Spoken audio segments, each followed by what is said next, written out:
We got to watch our ass when we're playing hardcore. I should probably start gathering my group now. Invite a level 16 hunter. See if we can get anybody else. Do I stack my group so that I get the cool sword? 9 damage per second, reduces attack power. Dude, it looks like one of those swords from Lord of the Rings. It's one of the things I love the most about hardcore is that when you go to town, so much it feels like a hub. Like you get here and it feels like, okay, like I've made it back to town. I need to recoup. I need to gather my supplies. I need to sell, get some resources, train my abilities. You know, I'm smelting my copper, getting that ready for engineering, and then I'll go back out into the world. And I just feel so good. I've said it so many times, but hardcore makes you engage and play the game the way that you initially envisioned that you would engage with it when you were a child. Like, oh, I'm gonna be a blacksmith and I'm gonna be an engineer, and like, oh, like first aid, like I'm a warrior, like I should probably learn how to heal myself, and cooking's cool and I like to fish, so I'm gonna go learn how to do that instead. But nowadays we don't do any of that. We just skip right past everything because it slows us down on our leveling process. So hardcore is freaking great for all of those reasons, all of the above. And it's funny to watch me almost die over and over and because I'm reading chat. Whenever you guys are using LFG, RFC, whatever, LFG, RFC, whenever you guys are using, whenever you're pugging, when you're looking for a group, you should always use raid markers in your posts. So you guys can see, like here, this is a good tip for getting more people. So I put these raid markers in my post. And you can see, like in chat, nobody else is doing that, right? Just me. So my post now stands out even more so than it previously did. Now, maybe people aren't even looking at this anymore and they're just looking at the bulletin board thing, whatever. But if they're not, this is like bound to get me more engagement on what I'm doing. So I don't love that this mage is level 13, but I'm going to be honest, at this point, beggars can't be choosers, and I really need to get people into the group. Wonder if I can train the next level of bandages yet. Go check while we're here. Like I said, man, the hub, town is an actual hub when you're playing hardcore. Also, mages are kind of a hero class, so I actually don't really know how much it matters. Nice. Okay, so I just got to keep pugging. Keep my pug hand strong. This is the most fun part of the World of Warcraft content, is where I run around cities and AFK and search for people to do groups with. It's the best. Here's another pro tip. People don't like this. This is good. So we're going to look for a priest between levels 15 to level 19. Oh, look at all those people we found, chat. You know what we're going to do now? We're going to do this. We're going to message every single one of them, looking for heals plus DPS. You know what else we're going to put? Have all quests. All right, chat. This guy said, I have never done a dungeon in hardcore, but I would like to try. He's level 16, so he's stronger than the content should be. I asked him if he knows how to heal. Am I setting myself up for an epic failure right now, and I'm going to lose my character? Hail. Okay, Heroic Strike I'm not going to get because you don't really use it while you're leveling. Mocking Blow could potentially save someone, so I'm going to train that. Demo Shout's broken, obviously. Revenge is super good, and Shield Block, duh. No brainer. So now we got to add these abilities. Demo Shout is my F key. So I tell him to shut the F up. We're good to go. He said, I really don't want to die, so can we go slowly, please? Absolutely, we can go slow. Seeing if they want to do the pre-quest of hidden enemies before we go in. Awesome if I could get somebody to agree to that with me, because the likelihood that I am going to be safe in that cave by myself as a warrior is pretty stupidly low. And the Axe of Orgrimmar is awesome, and I'd really like to have it. I desperately need a weapon upgrade. This thing is not that good. So this guy's saying he'll help if we need it, so hopefully the rest of the group will follow suit and be cool with that. That'd be freaking great, because I'd really, really like to get in there and do that. We'll have to see. Another hunter. I'll take another hunter. This priest is kind of trying to false hustle me and be like, hey, it's going to take too long. Like, all right, dude, you can leave if you want. The issue that Pirate is having with this entire thing, other than he is the typical extremely soft internet personality, like cannot take criticism whatsoever type of person, is that his YouTube channel is kind of predicated on like, hey, don't be a dumbass, own it if you screw up, kind of like that vibe, almost like a holier than thou type attitude. And if you're gonna do that, if that's the kind of stuff you're going to make, dude, you better not, like, you better own it when you yourself make a mistake, because you're not going to play perfect. Like, you're just not going to. It's one of the things I always tell people when we look through logs, when they're like, I can't believe that I made those mistakes. And it's like, well, dude, I can, because people don't play perfect, like, at all. Typically, people make significantly more mistakes that they're playing than they think that they are. The best players in the world will, but the game allows for that. That's how WoW's designed. WoW is a pretty consistent game that allows for a lot of variance from the player, because there are so many people playing the game, and if they didn't do that, you just simply wouldn't get kills. But the way that he acted about that situation would have been so much more forgivable. I guess, sorry, the way that he acted isn't forgivable because of who he was before that. Like, if you just own it and go, yeah, I screwed up, guys, I'm sorry, done. Conversation's over. Big deal. But not when you act like that. You act like that, now we're going to scrutinize you. Now we're going to be like, okay, let's dissect this damn clip. But disagreeing with you, that's not harassment, buddy. You just don't like what they're saying. 90% of the streamers I watch have the same opinion as you. Yeah, it's almost like it's the correct thing. It's like a hidden character buff to being in shape. Like once you're in shape, all of your clothing gets like plus 20 appeal to it. Welcome to Orgrimmar. Have you come to serve the Horde? But if you're like really out of shape, you get a debuff. Loktar, friend. No one even wants to stand What next is to it you. wish? All right. All right. Here we go. Time to focus up. Oh shit, I didn't learn my... Bro, you can't put... So I'm asking him not to shield me, because if he shields me, I won't take damage and I won't get rage, and I will not be able to hold threat. It is a stupid part of Classic, but it is a part of Classic that has to be remembered and respected. Also, I should probably put taunt on my bar. So I'm not going to use any more rage on this guy. Hunter's probably going to pull threat. Maybe not. Maybe my autos are enough. You pulled threat right at the end, but it's not a big deal. So battle shout. Another really important part of tanking is marking targets. Basically, I'm going to try to save up as much rage as I can in between pulls. Did you ask Narrow Fireblade about the insignia? Do I have to like talk to him? Is there like dialogue? I'll do it later. These guys are kind of like in a hurry.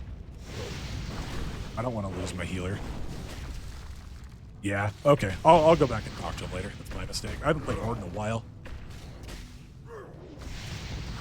The most important thing when you guys are tanking in Classic, especially at this low of a level, is that you're pulling rage and you're getting a nice, like, big rage bar before you go into your next pull, and you don't waste rage dumping into mobs that you already have threat on.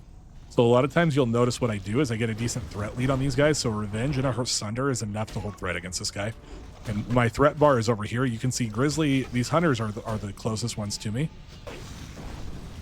And if you're feeling like you're feeling pretty good about it, do some double pulls. Really start stacking that strength up, or that rage up. The nice thing about double pulls also is I'm not going to put any more threat on this guy. But the characters that are pulling threat off of me are ranged. And so when they pull threat, oh baby, that is a nice, that is Biss. That's pre-Wailing Caverns Biss right there. Should really see if I have my taunt mouse over macro in here. I do, thank God. All right, let's get this out of here. I'll put this on here. Taunt mouse over macro is pretty clutch. I really should have learned bows before I came in here, but it's okay. I'll have the hunter pull for me. Interrupt that, pull him back. The shaman might cast lightning bolts. He's gonna come to us first. Okay, cool. The nice thing about doing this is that while they're focused on this guy, I'm getting all of these, all this rage and threat built up over here.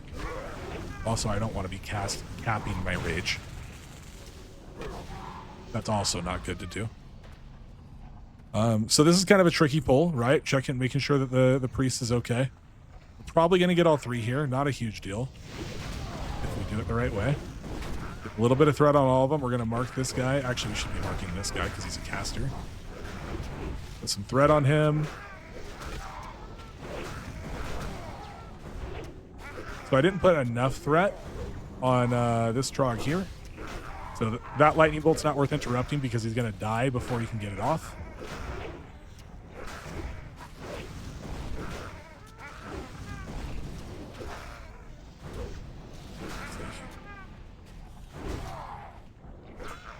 And yeah, it's basically just, this is all it is. It's just a management of your resources and kind of getting a feel for how much threat your DPS are going to generate. Not like what a lot of people tend to do is they kind of like go into a fight and they just dump all of their rage. And you can do that, but it's not really a good idea because there's just no need. Like, foreign Biss, by the way. So we're going to get a triple pull here. So we're going to mark the shaman. Put a little bit of rage on these guys, a little rage on those guys, a little bit of threat on these guys, rather not rage, threat. They're focusing the wrong target, so I have to put it some split threat here, which is not ideal, but that's okay. It's like they got their act together. Now, another trick that you can do, I'm going to do it here with this enemy, is they're going to, oh, looks like they might not actually. Must have hit him pretty hard. What I was going to say, though, I'll show it up here coming up. There's a trick you can do with your taunt. That is a nice chess piece. Don't want to take that from the hunters. Yeah, I'll pass on that. But I'm going to tell them that I passed on it. That way, hopefully, I can get them to pass on the sword if it drops. That would be awesome.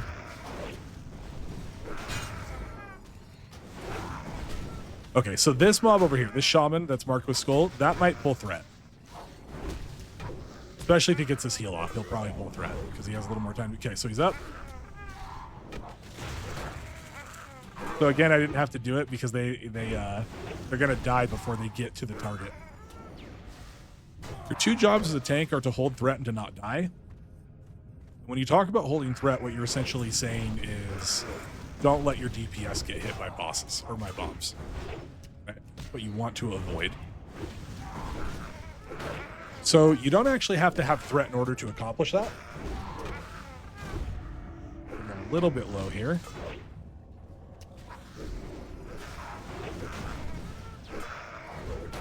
They just need to not be hitting those people. Taunt accomplishes that. So we're going to taunt this guy, but I'm going to run over because it looked like we might have pulled from the back. I was keeping an eye while I was tanking here. I was still keeping an eye over here where I know that there's hats. We have a lot of ranged DPS, which means they're kind of all over the place. Not a big deal. Not ideal. They should be kind of by each other, but, you know, whatever. Beggars can't be choosers here. Gonna pass on that. Let's even get kind of a bigger pull going here. Into a revenge. Sometimes you just love the way it lines up. Now, in this situation, I'm actually going to swap over. I'm going to pop Blood Rage to get a little bit more rage going. Do a Thunderclap. Demo Shout's also huge here because I'm fighting multiple mobs. Remember, the more things that you're fighting, the more benefit you get out of these defensive debuffs on the target. How long have you been playing tank for in WoW? I started tanking in retail back in like Legion, I believe. Maybe a little before that. Yeah, Warlords of Draenor. I was pretty new to tanking back then. And I don't really feel like I was that good of a tank until I started tanking in 2019 in Classic when I was a Fury Prot tank. But I really focused on it because I was like the GM and I was our main tank. And obviously, like in Classic, the game demands that your main tank is good. It doesn't have to be, but you know, you're going to have a pretty rough time if he's not. At least competent. Good is a strong word, right? But they at least need to be competent. But I love tanking. I think it's so much fun. It's really dynamic. You get to kind of be the leader of your group. That's crazy. I thought that... Okay, so here's a good example, right? This guy's coming. I'm going to taunt him. And now I'm going to put rage into him, right? Because the way that taunt works is it puts you at the same amount of threat that the number one person has. And then when taunt wears off, it sort of normalizes you. So you want to taunt, it'll match you at threat, and then you want to send like a lot of threat. I'm going to run into this room. So...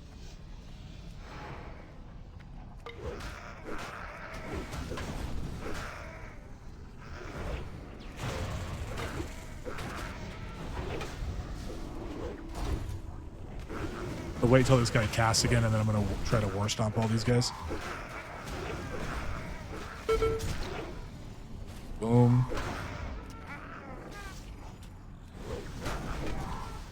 Interrupt that. The old pet level, you'll love to see it. I have an unspent talent point. What am I doing? Flexion. More parry, boys. More parry, more parry.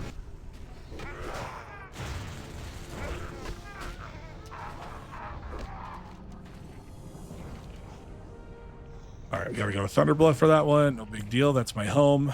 Everybody knows me around those parts. Kind of a big deal. Healer is not healing me. Healer is not even here.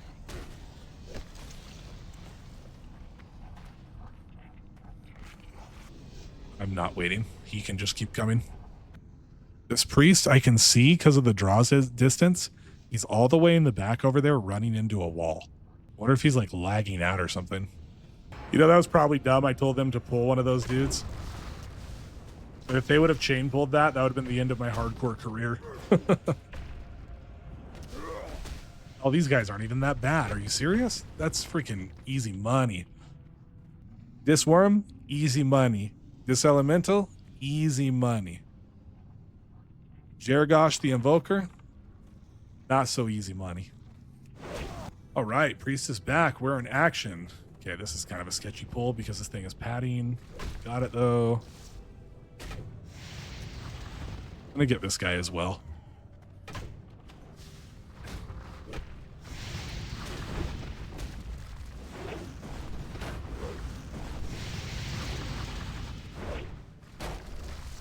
Demo shot these boys. We're off to the races. Good to go. The guy's about 400 threat on him, so he's going to be fine. He's been serviced. Now we will smash everybody else. The boomer crowd in Classic takes that resist thing so seriously. The reality is, for almost every single fight in Classic, it's not wear resistance gear. It's just wear more DPS gear and kill the boss faster. That's like really the proper way to play.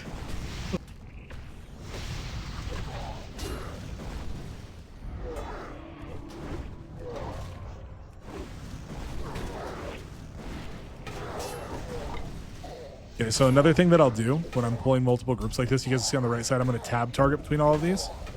Okay, so this one's the closest to pulling. So I'm going to focus that one. This one's the next closest to pulling, so this one's going to get my attention. I'm also going to mark it with Skull, because it's the one that I'm focusing. See if this hunter switches his target. Fat chance, right? That's okay, though. I had enough rage or I had enough threat on everything that it didn't really matter. And we are good.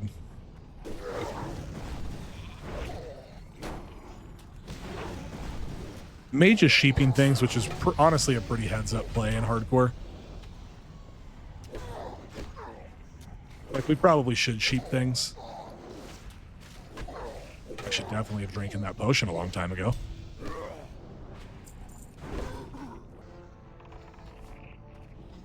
I think we can corner pull this successfully. We got it. I'm going to taunt because I missed right there. I want to get the threat from the explosive trap. Okay, that guy's going to be fine. We're just going to put some threat into this guy. Back up. Mark the pat so I don't lose control of him. Or lose sight of him, rather.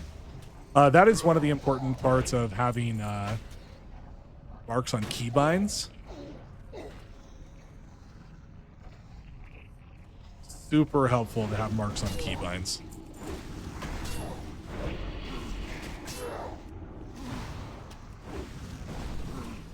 You're going to mark stuff, you kind of want it to be fast. Using marks to mark your kill target, well, that's obviously really helpful. It's also really nice to be marking pats and stuff like that so you don't lose track of them. This is a pat that's going back and forth. We can't really pull the boss without dealing with this dude first. So we're going to wait. And then when he comes, oh, is he going to go that way? Maybe we can get this off. Nah, we're not waiting. We're setting it. I'm gonna pull him over the trap too because I'm a hunter friend. God, that guy just beat my ass. Holy crap, dude.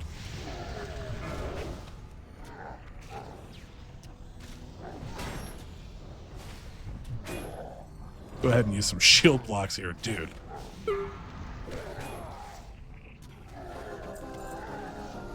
Look at that. Oh, baby. You love to see it, chat. You love to see it. Fortunately, I have not learned swords yet. So I can't use it. My swords are also level 0. 100% of the time, 17% of the time. Something you guys need to understand about World of Warcraft drops, and as far as statistics go, people just don't understand how statistics work in the game, or really in life for that matter. But you have to really put things from a rational point of view, and math can be super helpful. So when you kill a boss, every item in the game has a 50% chance to drop. It either happens or it doesn't, and so you either get the item or you don't. Yeah, Hershey's got it. That's how it works. Look, you don't have to be mad at me. That's just basic math. 50% of the time, it's going to drop every time. The other 50% of the time, it never will. It doesn't take a genius to figure that out. Yeah, all right, look at this dangerous little pull. But we have a hero class with us, so it doesn't matter. Let's see if this guy actually uses it before all my rage goes. I'm going to run in.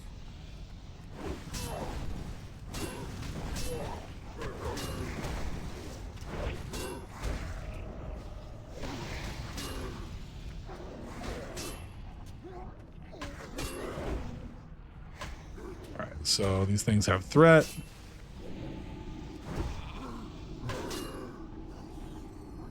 Use a PvP interrupt on that. Yeah, I'm pretty good. Oh. My God, I thought that guy was just running into that group.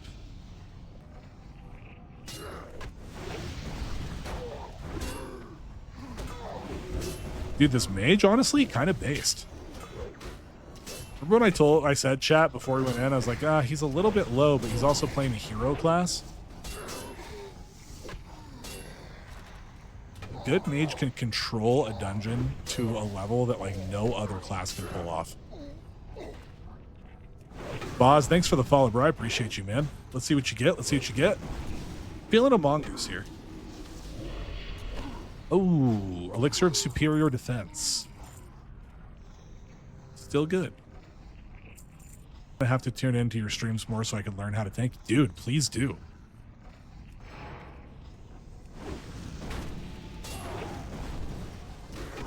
You know, it's all about rhythm and the flow at which you're going when you're doing stuff like this.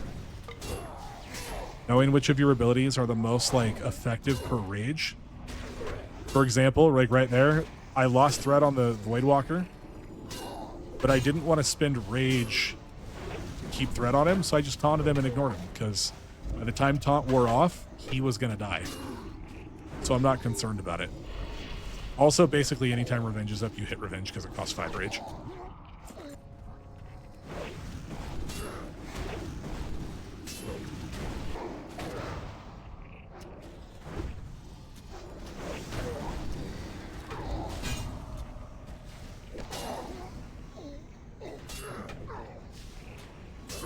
This can be sort of a tricky pull. I'm going to mark one of these in the back just in case we get more of a pull than what I want here.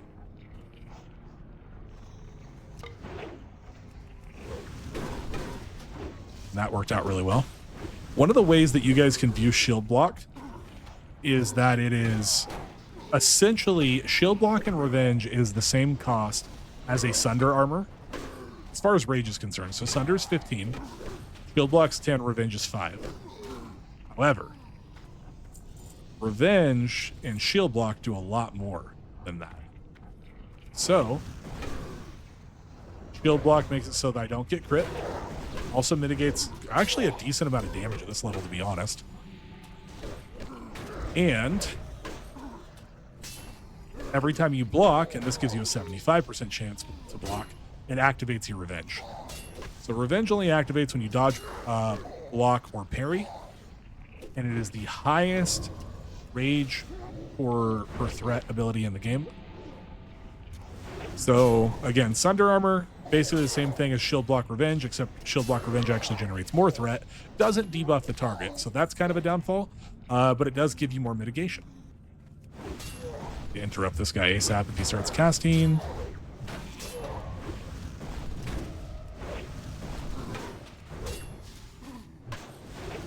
And I want... Hunter is not attacking the correct targets. I don't want to use revenge, and I don't want to use shield block until revenge is up again. It's up and it's not lit up, so there we use it again. So I don't want to have to shield block really unless I absolutely have to. You know, if I'm taking a lot of damage, that's one thing, but I wasn't there. They're great robes, by the way. Look at those. Especially for hardcore. 4 ant, 3 stam. Those are awesome. This is a war stomp situation for sure.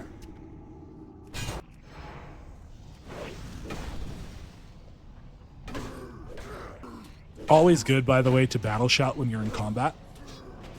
Battle shout does generate threat. It generates ranged threat also, by the way. So mobs in the vicinity get it. You don't have to be attacking them. And the group that I'm in is actually really phenomenal for AoE spam of battle shout. So if you look at this guy, I have 141 threat on him. When I battle shout, look how much threat that generated, all the way up to 250. Watch again, 360. So it's giving me 100 rage every time I battle shout. You know what's funny about that? I bet if I go in, if I pull one of these and I just spam battle shout the whole time, it's probably higher threat than anything else I could do on these big pulls. The interesting thing about that, though, is because I am in a group with 2 hunters, there are 2 pets. And so instead of 5 people in the party, there are 7. There are 7 things in the party that can be buffed. And so Battle Shot actually generates more rage the more targets that get buffed by the ability. If I had one major change to Warriors or Classic Plus, and not just Warriors, really for any class in Classic Plus. Must have had mouse over on that freaking guy. I meant to mouse over that dude. For any class, though, it would be just like a general baseline change. Freaking take interrupts off the GCD, for the love of God. I get it, like they didn't know what they were doing when they made the game, but we do now, and having a GCD locked interrupt it feels so bad. I can't even tell you how many wipes that probably cost for us in Scarlet Enclave. Just because there's a fight on there called Council, Reborn Council, and there's an ability called Pierced Secrets that has to be interrupted. If it doesn't, you just die. Like, it just kills your raid. I can tell you how many wipes it cost us. A lot, dude. But to be totally fair to the DPS, their interrupts are freaking off the GCD, man. Or on the GCD. So they can't just, like, do it. And it really sucks. Like, it's a stupid mechanic. I'm out of range. That being said, stop pushing your damn abilities when it's your turn to interrupt. If the fight depends on it, the fight depends on it. It sucks, but it is what it is. So that guy has enough rage, so we're going to switch over here. Start sacking some Sunders. Stack some Sunders over here on this guy. I'm also going to throw out a Rend, because why not? It's not a good ability, but, you know, whatever. And here we're just pulling rage because we have more than enough threat on these mobs. Good to go. And moving on. I think that's it. I think we're done with the dungeon.